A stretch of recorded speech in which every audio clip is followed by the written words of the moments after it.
Hello, my friends. This is Summit. It's the third Sunday in Lent. Have you ever used the phrase or heard somebody say the phrase, "It's the least I can do"? It's usually in response to some expression of gratitude. Hey, thanks for helping me with my homework. Thanks for coming over to help me rearrange the garage. I don't know. Hey, it's the least that I can do. I think that statement's hilarious because it implies that a person could have done more and just chose not to. Yeah, it's the least I can do. I could have done more to help, but I chose not to. I did the bare minimum, the absolute least that I can do. Of course, when people say it, they don't mean it in that way. Usually they mean it like, oh, it's no big deal, it's no problem. But I think the expression is funny. It's so human though, right? For us sometimes to figure out the bare minimum of what we need to do. Think about a job maybe you work at and it's not your career, it's not what you want to do for the rest of your life, it's just you're trying to get a paycheck. You're probably not always going into work to go above and beyond. Maybe you've got some classes that you're in where you're like, I'm never going to use this. I just need to pass this class, get the grade, and move on. So you do the bare minimum.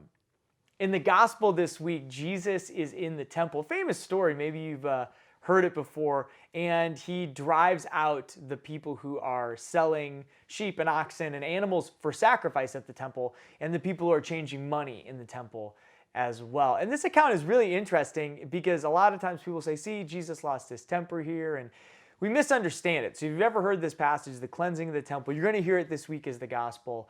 But we got to understand a little bit about what Jesus is doing. The first thing Jesus is doing is he's making a scene, right? He is flipping over, he's driving out people with a whip. He's making animals and people who are exchanging money in the temple leave this area in the temple where people would have been buying animals for sacrifice at the temple. And why are there money changers there? Because you need a special kind of currency, because Roman currency is profane. So you can't use Roman currency to buy animals for the sacrifice that you need at the temple. Jesus causes a scene, right? And the point isn't necessarily to drive these things out. It's to get people's attention so he can utter the famous statement, when you tear this temple down, I'll rebuild it in 3 days. Now, something profound is happening here, but to really get the depth of it, we got to go back to the first reading. In the first reading, we're in Exodus. Exodus is giving us the Ten Commandments. The classic, the Decalogue, it's what it's called, and God is giving, through Moses, his commands for the people. Maybe you're familiar with the Ten Commandments. I am the Lord your God, you'll have no other gods before me, you'll keep holy the Sabbath, honor your father and your mother, thou shalt not kill, thou shalt not commit adultery, don't lie, don't bear false witness, kind of classics, right? Now, in between these two moments, something has happened. Why is Jesus driving out the money changers and the people who are selling animals for the sacrifice? Because somewhere people started figuring out the least that they could do. They started following the letter of the law to the T, all of the don'ts, all of the do's, but not doing anything more. Jesus is about to become the perfect sacrifice. That's why he utters this line, I'm going to destroy this temple and rebuild it in 3 days. He's talking about the temple of his body, and he's driving out all of the animals needed for sacrifice and the money changers that come along with them, because sacrifice at the temple isn't going to be needed anymore. Jesus is going to be the definitive sacrifice. He is going to be the last one, the one that we look to and we all are able to be cleansed by. And so it's this really dramatic moment for Jesus to deliver this teaching. But what I think is most interesting about the gospel and the first reading and how it all sort of connects together is the last line in the gospel, which is, it's one of the last lines that you'll hear. Jesus, the people are going to carry him off to make him king. They are believing in his name, and he says, Jesus would not trust himself to them because he knew them all and did not need anyone to testify about human nature. It's in our nature to sometimes want to do the bare minimum, to do the least, to figure out what are the boundaries, what are the rules. Thou shalt not kill, easy, I've got that one checked off. Thou shalt not commit adultery, easy, got that one checked off. Honor God, sure, I guess I honor God in my own way, I've got that one checked off.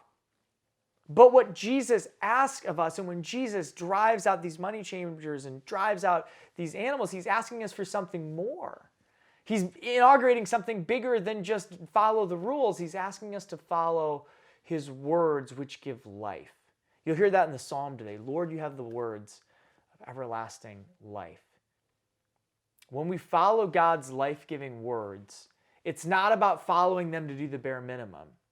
It's about listening to them and being inspired of the words of Jesus and then going above and beyond. At one point in his ministry, Jesus says, you've heard it said that you'll not commit adultery, but I tell you, if you've even looked at a person with lust, you've committed adultery with that person in your heart. You see, it's not about doing the least. It's about finding beauty and goodness in the words of Christ, recognizing the great sacrifice on the cross, which in the second reading we hear is just this crazy thing. It's a stumbling block. It's an obstacle. It seems foolish.